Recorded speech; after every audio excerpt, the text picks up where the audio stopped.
आस्था के नाम पर अंधविश्वास, घर में विघ्न बना हुआ है, माता पिता हैरान, 2016 से दिक्कत बनी। भक्ति के नाम पर कारोबार, मूत्र का अर्क, गोधन अर्क, ये और आध्यात्मिकता के नाम पर घोटाले। गुवाहाटी आसाम से आए हैं बाबूजी। ये बताओ कि माँ कामाख्या के मंदिर कब गए? एक बाबा जेल में, दूसरा अपने आश्रम से फरार, काफी वक्त से नित्यानंद फरार चल रहा है। पुलिस सूत्रों से मिली जानकारी के मुताबिक और तीसरा सोशल मीडिया पे स्टार। क्या पढ़ते हो? बाइबल। क्या पढ़ा उसमें? क्या यही है 21वीं सदी का विश्व गुरु भारत? इस वीडियो में हम ऐसे टॉपिक को डिकोड करेंगे जो हर इंडियंस के मन में कभी ना कभी सवाल बनकर उभरता है। That is the Baba culture in India. कैसे ये कल्चर शुरू हुआ, क्यों लोग इसे ब्लाइंडली फॉलो करते हैं और इसका इम्पैक्ट हमारी सोसाइटी पर क्या है, इसके ऊपर बात करेंगे। वीडियो को एंड तक जरूर देखिएगा और इस चैनल को सब्सक्राइब कर दीजिएगा ताकि ऐसे इम्पैक्टफुल और नॉलेजेबल कंटेंट आप कभी मिस ना करें। और इस वीडियो में जो आप सुनोगे वो आपको स्पिरिचुअलिटी और बाबा के बीच का असली फर्क समझने में मदद करेगा। सबसे पहले बात करते हैं कि ये बाबा कौन है। इंडिया में बाबा का मतलब एक ऐसा स्पिरिचुअल गाइड या गुरु होता है जो लोगों को इनलाइटनमेंट और इनर पीस तक ले जाने का प्रॉमिस करता है। सरल भाषा में बात करें तो बाबा वो है जो आपको आपके सत्य तक पहुंचने का ज्ञान दे। लेकिन हमारे देश में दो टाइप के बाबा होते हैं। पहले होते हैं सच्चे गुरु, जैसे स्वामी विवेकानंद, रामकृष्ण परमहंस, आचार्य रजनीश ओशो, कबीर, जिन्होंने स्पिरिचुअलिटी को एक हायर पर्पस के लिए यूज किया। और दूसरे हैं ढोंगी बाबा, जैसे आसाराम बापू, गुरमीत राम रहीम सिंह, इच्छाधारी भीमानंद, नित्यानंद और न जाने ऐसे कितने हैं जो अपने फॉलोअर्स की भावनाओं का गलत फायदा उठाते हैं और बाद में चलकर स्कैंडल्स में फंस जाते हैं। आप ये जरूर याद रखो कि एक असली गुरु आपको आज़ादी देता है, वहीं एक ढोंगी बाबा आपको गुलाम बना देता है। बाबा होने का मतलब था सिंप्लिसिटी, डिवोशन, स्पिरिचुअलिटी, पर आजकल के बाबाज के पास तो प्राइवेट जेट्स और मेगा आश्रम से अवेलेबल है। अब बात करते हैं बाबा कल्चर होता क्या है। बाबा कल्चर का मतलब है एक ऐसा सिस्टम जहां स्पिरिचुअल लीडर्स सिर्फ धार्मिक गुरु ही नहीं, इष्ट देवाय भक्ति देवाय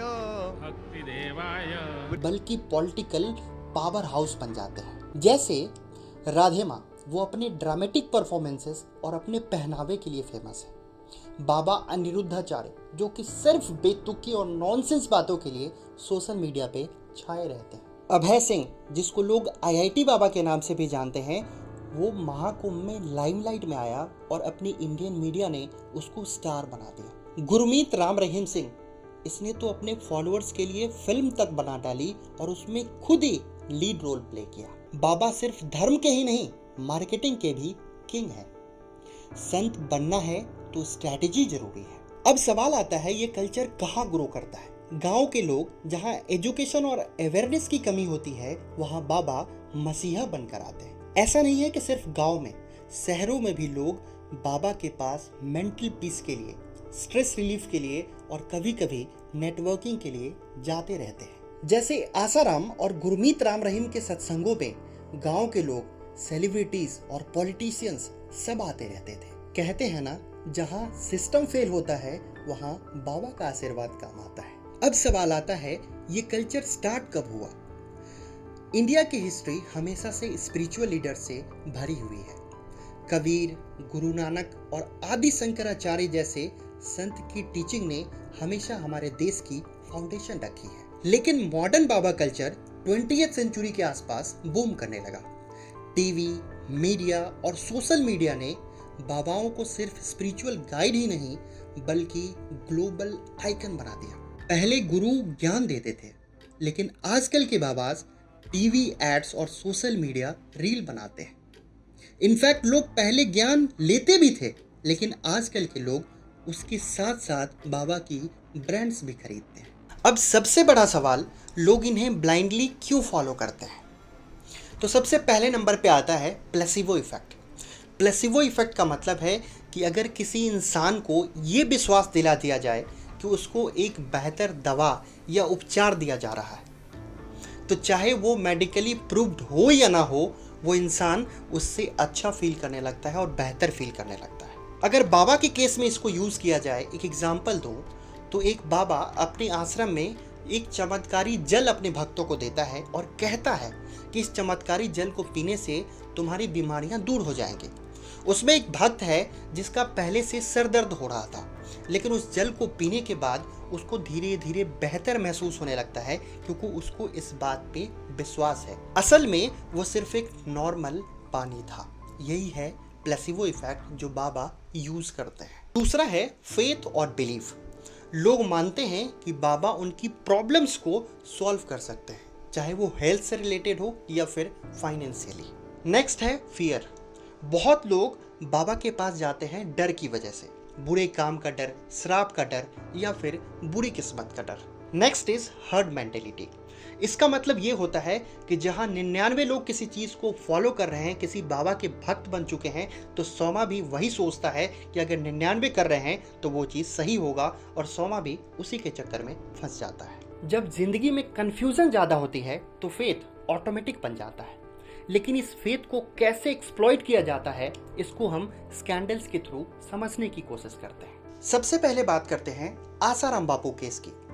आसाराम जो एक प्रभावशाली धर्मगुरु था, 2013 में एक 16 साल की लड़की के साथ सेक्सुअल असॉल्ट के आरोप में उसे गिरफ्तार किया गया। Then we get the case of the two sisters who were both raped separately by the father and the son. और 2018 में आसाराम को जोधपुर कोर्ट ने उम्र कैद की सजा सुनाई।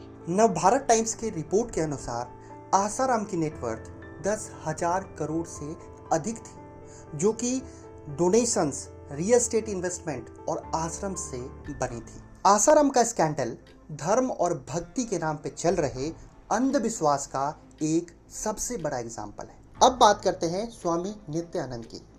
एक विवादास्पद धार्मिक गुरु 2010 में एक साउथ इंडियन एक्ट्रेस के साथ सेक्स टेप सामने आया और उसके बाद ये सुर्खियों में आया। He's a fallen from grace kind of God man who everyone looks down upon. Cannot find any victim. इस घटना के बाद नित्यानंद के ऊपर रेप और सेक्सुअल असॉल्ट के आरोप लगे, जिससे उसकी प्रतिष्ठा को गहरा आघात पहुंचा। 2019 में कोर्ट में पेश न होने के कारण नित्यानंद ने भारत छोड़ दिया और कथित तौर पर कैलाश नामक हिंदू राष्ट्र की स्थापना कर दी। मार्च 2023 तक नित्यानंद की एस्टिमेटेड नेटवर्थ 10,000 करोड़ रुपए थी, जो कि दुनिया भर में फैली मंदिरों, गुरुकुलों और आश्रम से अर्जित की गई थी। अब बात करते हैं गुरमीत राम रहीम सिंह इंसान की, who considered himself as a messenger of God.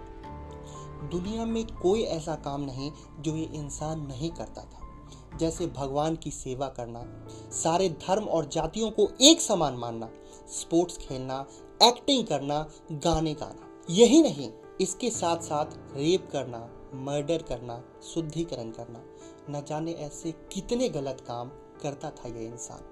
ਅੱਜ ਅਸੀਂ ਗੱਲ ਕਰਾਂਗੇ ਬਲਾਤਕਾਰੀ ਬਾਬੇ ਦੀ, ਜਿਸ ਨੂੰ 20 ਸਾਲ ਦੀ ਸਜ਼ਾ ਸੁਣਾ ਦਿੱਤੀ ਗਈ ਹੈ। ਬਲਾਤਕਾਰੀ ਬਾਬੇ ਦਾ ਹੁਣ 20 ਸਾਲ ਜੇਲ੍ਹ ਦੇ ਵਿੱਚ डेरा रहेगा। गुरमीत को 2017 में अपने ही 2 फीमेल फॉलोअर्स के साथ रेप के आरोप में 20 साल की सजा सुनाई गई। इन्वेस्टिगेशन के दौरान पता चला कि उसके आश्रम में अनएथिकल एक्टिविटीज होते थे।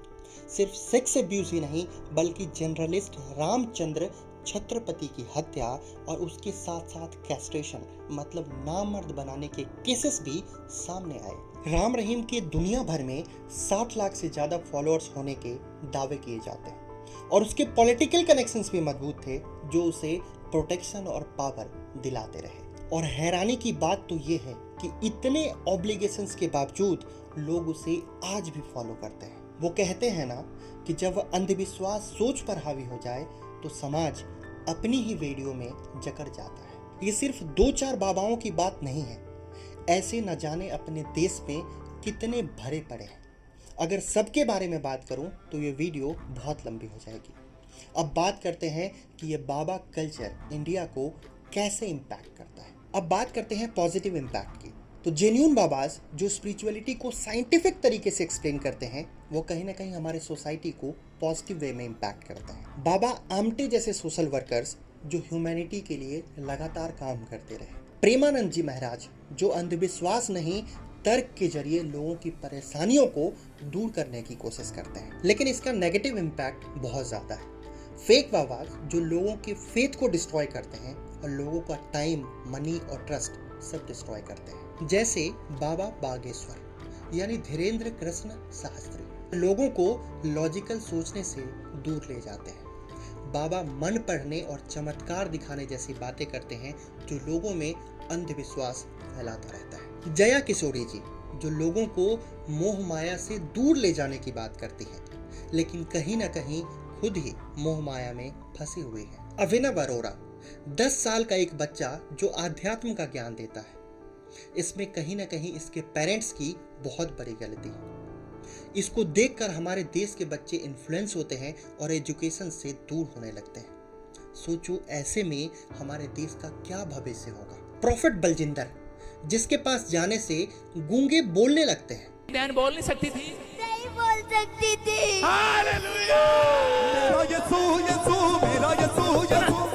हाँ बेटे अभी क्या हुआ, अभी क्या हुआ? बोलने लगे। बहरे सुनने लगते हैं। ये बहन 10 साल से टोटली बहरी थी। डॉक्टर ने जवाब दे दिया ऑपरेशन होगा, नहीं तो कुछ नहीं हो सकता। अभी आपने ले हैंड प्रेयर किया, बहरी सुनने लगी। हालेलुया।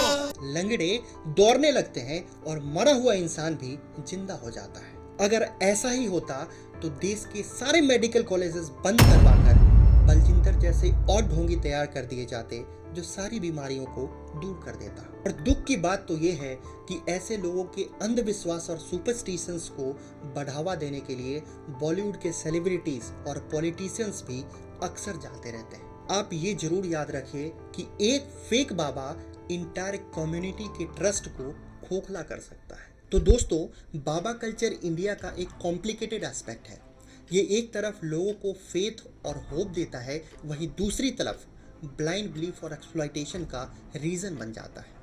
अब जब भी आप किसी बाबा को फॉलो करो तो इन बातों का जरूर ध्यान रखो, जैसे कि क्या ये बाबा आपको ग्रो करने का ज्ञान दे रहा है या फिर फॉलो करने का ऑर्डर?